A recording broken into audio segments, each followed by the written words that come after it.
Welcome to the Thrive Show, where we offer you practical advice that can be implemented into your daily spiritual lives to help you build a thriving home and a thriving sphere. Thanks for joining us. Hello, everyone. Welcome to another episode of the Thrive Show. I'm excited to just spend some time talking about us and our home life and our home's spiritual health and well-being. And I've got a guest today who's been somebody who's been monumental in my faith. Her and her husband Nick are probably the two people who have led me the most in my walk, and I would definitely not be where I am without them. So this is Cheris. I'm going to give her just a minute to just talk about who she is, what she does, and what her home life looks like. That's quite the introduction.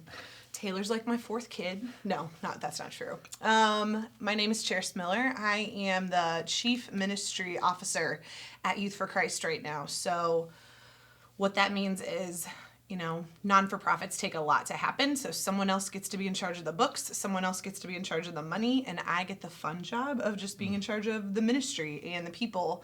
So we've got 20 directors right now, 20 ministry directors in our high schools and our middle schools.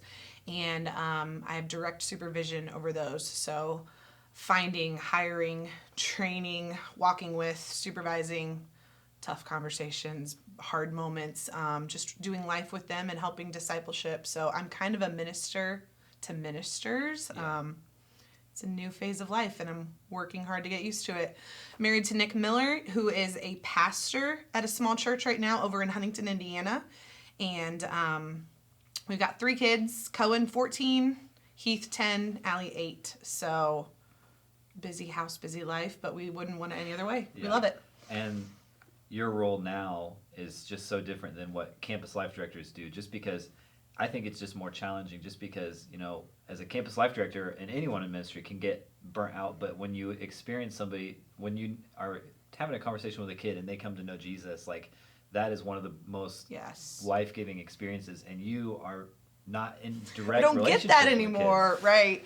So it's been weird. It's been about a year. I actually took this job right before COVID. So I thought, I know what I'm getting into. I know what I'm doing. And then the bottom fell out of everything. So there's been a lot of adjusting, a lot of rough moments, but it's cool. Lately, I've had some moments that feel a little bit like kid ministry again, except with adults. And so it still has that same heart feel, even though it's a totally different world and a totally different type of ministry than I ever expected. So, Well, I'm just going to jump in. You and your husband are both working parents, like people who have kids, have real lives, but also have full-time jobs. What are some of the biggest challenges that arise when in that sphere? I tried to pick just one biggest challenge. I think that it came down to setting our priorities around what really matters to us in this season of life. So all of us are given different passions by God. All of us are wired in a different way by God. Luckily, Nick and I are both fueled by relationships with people. So people are always going to be central to our passions. But we have to work really hard to protect our time, because we live in a world where your kids are expected to be at church, in youth group, involved in a sport, maybe involved in 2 sports. If you're good at that sport, you're going to be in a club sport. Also, they should be in a couple clubs, something good for their brain, something good for their social life. And with 3 kids and 2 working parents, we could fill every minute of every day and never actually accomplish anything. So we have worked really hard with our kids of being intentional about not forcing them, helping them pick their priorities, and also revisiting that. Cohen was passionate about soccer for a while, and he loved soccer. It was a sport where he could run and be active, and it was a team sport, but there was still a lot of individualism. I don't want to turn into that mom, though, that's like, well, you did soccer at age 7, so now you do soccer forever. And so we come back around every couple of years and we revisit. Is this still something that excites you? Is this still something you're passionate about? What do you like in it? What do you not like in it? And if there's something better that fits, like cross country or track, let's make a transition. And so rather than letting them get bogged down by an activity just because they've done it and it's the way we've always done it, And the same is true for Nick and I. We have to look at seasons of our ministry. This has worked for a while, but it doesn't work anymore. And reevaluating those priorities and then just checking in regularly and adjusting them. So we protect like our mental and our physical health first. Then we go to what are you passionate about? And then after that, if there's still time, add in some fun stuff, you know, have art club, go to tabletop game club if you have time. As long as those first two are taken care of, then it's okay to have the rest. So balance as much as you can. So giving your kids the opportunity to do whatever they are passionate about, whether they find joy. Again, you still both have to be at work. And, what does the communication side of that look like with you and your husband? That has been the biggest piece, is figuring that out. So we have a shared calendar digitally. Like we share the Apple calendar, obviously. That's just a non-negotiable. If you're not already doing that, you're set up to fail. That's even translated, though, into we still have the old-fashioned wall calendar because the kids need to know where mom and dad are, who's taking me to practice, who's picking me up, who's taking me to my doctor's appointment. Communication until you are blue in the face with communication.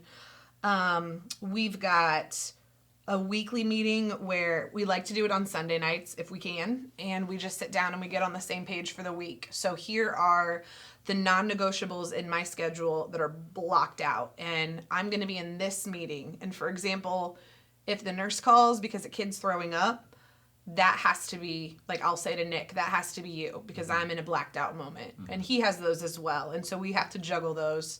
One parent that way is not always the one giving up their job to go take care of the kids. We kind of have to share that burden and we bounce it back and forth as much as we can. So yeah, we try to pre-negotiate as much as we can so that the fights don't happen later during the week and then adjust when they come. Yes. Yeah. Awesome. Next question is, you work, you are a spouse, you are a parent, and on top of all of that, one of the most important things is managing your relationship with God, but also balancing that with your kids' relationship with God and your husband's relationship with God and making sure everything is going well in that area. What wisdom can you give towards that? So the hard thing, there's already guilt. When it comes to being a mom and working, there's already guilt because you hear from the world or you hear from things, you're a mom, you should stay home, you should raise your family, you can have a job later when they're out of the house. I was fortunate, I guess, that maybe I never felt that from the world or even from God. I knew firmly in my heart that like I was going to work, I was going to have a career, and and it honestly goes back to how I was raised. Both my parents worked. They were middle school teachers for 40 years. They taught middle school for 40 years. Can you imagine? I cannot imagine now that I do what I do. But I knew like that was a huge passion of theirs. And I saw it. Even though they would come home with stress, I still knew how much teaching fueled them and how much it meant to them and that it was what God called them to do. So I kind of grew up, luckily, with a good example of, if my kids see me alive and on fire and passionate about what God has put me in right now, I don't think I'm doing harm to them that I'm not a stay-at-home mom because they're seeing a way of living out your God-given passion. So part of it is individually for me first, knowing who I am in God and knowing what I'm called to do in God, and then staying faithful to live that out. And there's been seasons where I've gotten it wrong. There's been seasons where my marriage has become more important than my ministry than my personal walk with Christ. And yes, your marriage is important, but my relationship with God has to even come before my relationship with Nick, or it all gets out of whack. There's been seasons of when you have a baby and the baby takes over everything in your life for 2 or 3 months where everything gets out of whack, but continuing to reset and come back to God first. We want to make sure that our kids know, like, it's that idea on an airplane of you have to put on your own oxygen mask first. So For example, my kids are terrible right now at interrupting me when I'm on the phone. I don't know what it is about like our society. Maybe it's because they're used to seeing me texting, and you can text and talk. But I will honestly be on the phone, and Allie especially will be like, "Hey mom, can I go out on the porch? Can I go outside? Hey mom." I'm like, I'm on the phone. So that's frustrating. But I have a chair where I do a lot of my Bible study, keep my journal, I keep my Bible, I keep my books. If I'm in that chair and there's a book open, or especially a Bible open, it's amazing how well they know, like, that is protected time. Like, I can't get her to leave me alone when I'm on the phone, but somehow I've gotten her to leave me alone when I'm in my Bible. And so showing them that comes first above everything else, and not just telling them, but showing them, like actually doing it and demonstrating it. And I don't get it right all the time, but striving for that has been one of the biggest things of helping keep our family spiritually healthy. We've had some bumps lately with discipline with a couple of them. And so we'll do the worldly things, like we'll ground you and we'll take away your technology or whatever. But I've also started to be more strategic with, okay, why did you get in trouble? All right, it's anger. Okay, let's find 10 lessons on anger. And instead of just grounding you for 10 days and punishing me and you, because when you're not on your tech, you're driving me crazy. Instead of just doing that, you're going to work through these 10 days on anger, this little journal or this little kid devotional. And when you get that done, and you can talk with me about what you've learned, we'll talk about earning back some privileges. So just kind of being intentional. Hopefully I'm not using faith as a way to punish them there either, but showing them that the Bible has all of the answers for whatever it is that they're struggling, and using it in that way. Absolutely. That's the most practical example I could think of. Yeah. You do that. I know you pray with your kids every night. What about you and your spouse when it comes to connecting with Jesus? I would say too, another thing is we are super transparent with our conversations. Like, nothing's off the table. So if Nick and I are talking about ministry and it doesn't concern private details or something that, we need to keep confidential, we let the kids hear that, because let's be honest, we don't have all the answers either. We're still just figuring it out.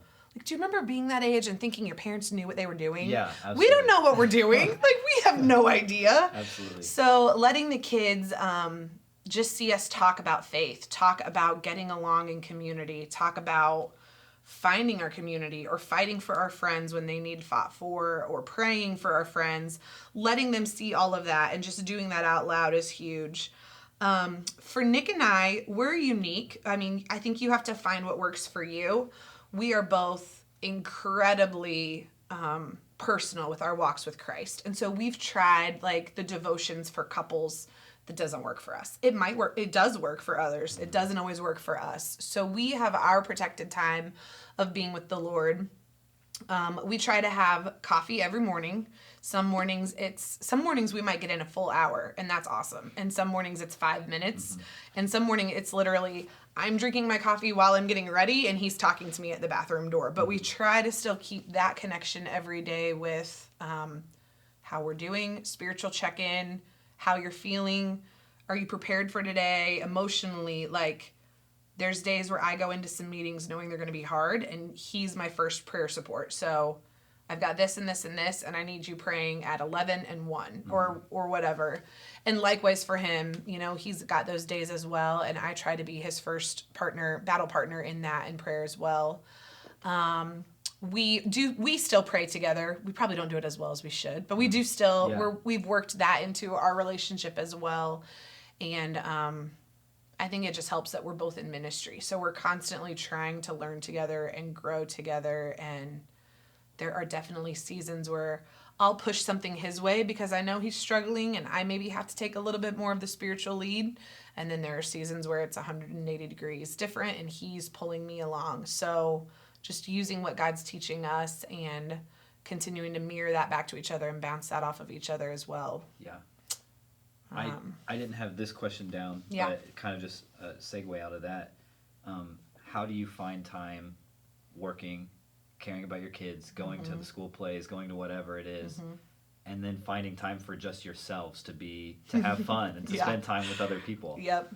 To make an impact in somebody else's life. I don't know. Yeah. Those areas. I used to hear people talk about a balance, and with a balance, it's, just two ends of a scale. Yeah. And I don't think that there's ever a balance. I think for us, it's knowing that in certain seasons, we have to let some things go. Mm-hmm. So you did campus life as well. There are seasons where it is a ministry full out. Mm-hmm. You're going early morning, sun up to sundown, and you don't see your family.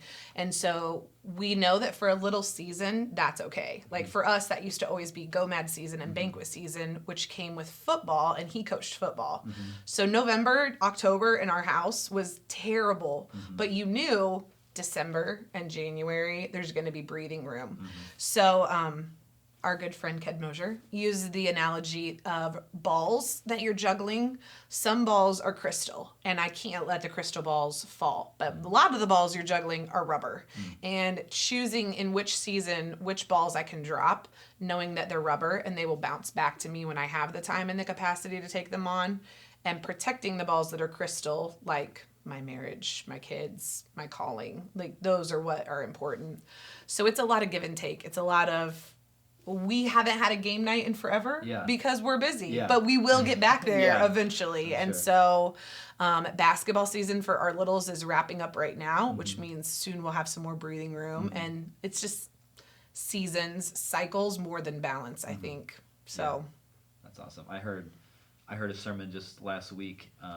It was the story of Jacob in the Old Testament. He fell in love with this girl named Rachel, and he asked her father, hey, can I marry Rachel? Mm-hmm.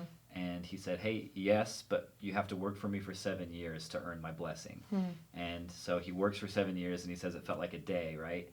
And he gets done, and he says, all right, can I marry Rachel now? And the law at the time said you had to marry the oldest daughter. And the oldest daughter still hadn't been married. I'm assuming that the dad thought she would have already been married, and he right could in the 7 years, but it didn't happen, and so he said, "Is there any way I can marry Rachel?" And he said, "You know what? If you work for me for 7 more years, I'll let you marry Rachel." And I always thought, so he worked for 14 years, and then he got to marry Rachel. But what happened is he worked for 7 years, and then his father gave him the blessing to marry Rachel, and then he worked for another 7 years. And it's just the principle that a relationship is work. From the beginning, and it's always going to be work. Yep. I mean, it's something you always have to fight for and always have to work for every single day. That's something I took. It never gets easier. It's not like you ever get it figured out. There's going to be new challenges. But are there any resources or any books or any, I don't know, devotionals or anything that you have seen that talk about this issue at all? I was trying to remember the couple's name. I'd love to give them a shout out, although they were older when I had them in college, so I'm not sure if they're even still around. Okay. But we went through a courtship and marriage class in college, and it was one of the most pivotal moments. We weren't even married yet, but it was one of the most pivotal moments that's impacted our marriage. They were huge fans of Dr. John Gottman, and he writes tons of books on relationships, on marriage. He has The Relationship Cure. He has, I can't think of all of them, but if you search Dr. John Gottman, anything that comes up is phenomenal. But there were 2 concepts that came out of that time in our life that have probably saved our marriage more than anything else. The first is the phrase, same team, that we're always on the same team. And I think you've heard this before. We've always said home team, where if I'm out with my friends for dinner and a night of whatever, I'm not going to say anything bad about Nick in front of my friends. No matter what's going on at home, no matter what we're going through, in that group of people, even if they're my closest friends, I'm only going to say good things, because what comes out of my mouth rewires my heart and rewires my brain. So the concept of same team, that we always have each other's backs, even in public. If we're at church and he says something I don't agree with, we're same team. And then when we get in the car, we're going to flesh it out. We're going to figure out if we need to go back and fix something, say an apology, make it better. Or likewise, I mess up too, both of us. But that's a huge one. And that doesn't mean that you can't have like trusted friends that you still rely on when times are hard. But for me, it's picking one friend. And she knows that she's the only one hearing that good and bad and ugly about my spouse. I'm the only one hearing that good and bad and ugly about her spouse. And we're the vault where we protect that. And then Dr. John Gottman talks about there's 4 horsemen that kill your marriage. And he says they're criticism, defensiveness, stonewalling, which is like giving them the silent treatment, or contempt. And contempt is like the biggest killer. And we've seen that in our own walk as well. Like if I'm rolling my eyes or I'm disrespecting him or I'm making sarcastic jokes or hurtful comments, that is like the number one. I mean, it's a huge statistic. It's like 90% of marriages that are based around contempt will divorce, will fail. And so we've learned that and it goes with same team, but those two things coupled together, like anytime I want to shut down, anytime I feel myself wanting to give the silent treatment, roll my eyes, be extra critical, that's like a warning sign to me that like we've got to stop and we've got to figure out what the actual underlying problem is and address that before we move on. I think I said it earlier, but like putting on your own oxygen mask, like why am I acting like this? There's usually something in my life that's messed up and I feel like I'm failing as a mom or I feel like I'm failing as a wife. And so instead of being vulnerable and saying, hey, I'm struggling, I feel like I'm failing, I lash out at him, which in turn damages the marriage. And if I'd done it all the right way, he's my best option of a partner in solving it. So, you asked me about books though. See, I rambled and I didn't answer the question. Dr. John is a great one. Dr. John Gottman. I also really like, for me, a huge game changer in my personal journey that then bubbled over to my husband and my kids was a book by Shauna Nyquist called Present Over Perfect. And for me, I had a therapist tell me once that I am a recovering perfectionist. I don't struggle with perfectionism. I am a recovering perfectionist. Okay. And so I will always battle the idea that I think I'm perfect and need to be perfect and want to be perfect. Does this tie to your Enneagram number? A little bit. Okay. I do love the Enneagram. That's a great resource. But Shauna's book is all about God gives you the moments that you need when you need them. You know, we see it in Jesus's life. Jesus stopped and talked. Jesus stopped to the woman at the well. Jesus stopped along the way. Jesus talked. Instead of, Jesus had an agenda and he had a time card and he had a place he had to be and he had meetings and moments and teachings, and no, like he lived life present over perfect. And so that was a game changer for me. You said Enneagram. I was going to say Enneagram. Okay. I think that's huge. Knowing how you work and how you're wired, and then knowing how your spouse works and how they're wired. The Enneagram is an awesome one. Or your personality type, your MBTI, whatever you're into. But for me, I like the Enneagram. So those are the big ones, I think, for me. And I've never been great at like marriage books or parenting books because part of the challenge is we're both in ministry. Yeah. Neither of us works a 9-to-5 job. Yeah. Neither of us works clock in, clock out.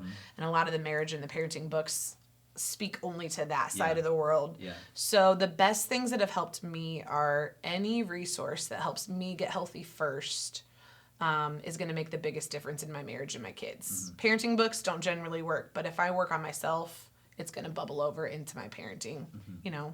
Absolutely. We're not perfect. We're going to mess them up in some way, whether we try to or not. So the best version I can be of myself, I'm giving my kids the best fighting chance they can get, right? Yeah.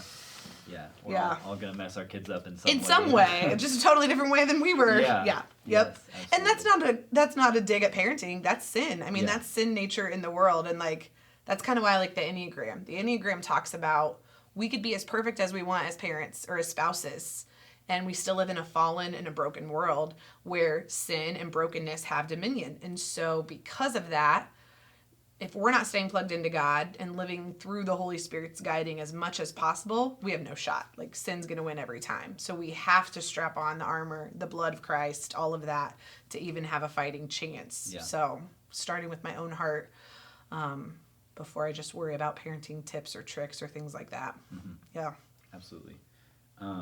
Just want to wrap it up just with some more words of praise to you that when you were at Campus Life at Southern Wells, just personally, you and Nick were the two most influential spiritual caretakers of my life, and I always joke and say you're one of the top 3 Campus Life directors or top 5 Campus Life, but you were number 1. Oh, it's on record, it's on right? Record. Yes. And just not just that you cared so much about me. You I mean, anytime we went to a Monday night club, you cared about every single person there, and you made an impact in every individual's life. And not just in the big group things, but then on Wednesdays we would go to your house and there would be just 4 or 5 people there and we would do a Bible study, and it just gave us room to ask the questions we wanted to ask and learn about our faith in our own way. And then my senior year, struggling with, I believe in the Bible, but how do I know this is legit? And not just going to you and you saying this is why it's right, this is why it's wrong, but just giving me the space to learn things for myself and be there for me and give me resources. You've done that for hundreds of people, and now you're doing that for thousands of kids by impacting other directors. What are ways our church can get behind you and the ministry at YFC? Yeah, I mean, that's all cool for another reason, too, because it's funny. I just presented this weekend at a church, and I told them, like, looking back, it's crazy how much I didn't know and how many times I was doing things wrong, but God still shows up and uses it. Yeah. Like, I look back at those years, and if there's so many things I would go back and do better now.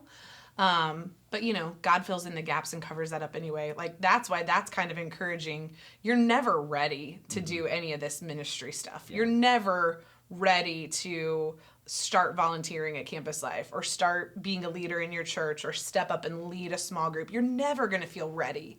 And it's just about being faithful in the small things. Like when you hear God saying, walk over and talk to that person, or say this to this coworker today, or I want you to do this today. It's like, okay, being faithful to do that, and then being obedient in the really big things. Like, I am going to ask you to step out and start a small group, and I want you to stick with it, and I want you to follow through, or I want you to go to Africa, and I want you to say yes. Like, if you're faithful in the small things and obedient in the big things, God shows up, because we totally could have screwed you up, and God still showed up anyway. There's always grace. I think in YFC world right now, COVID has changed so much, and it's true for everybody. I know that, but we've been known for so many decades of the big fun party, and the big fun party got taken away because of COVID. Numbers are restricted. There's only so much fun you can have in a mask.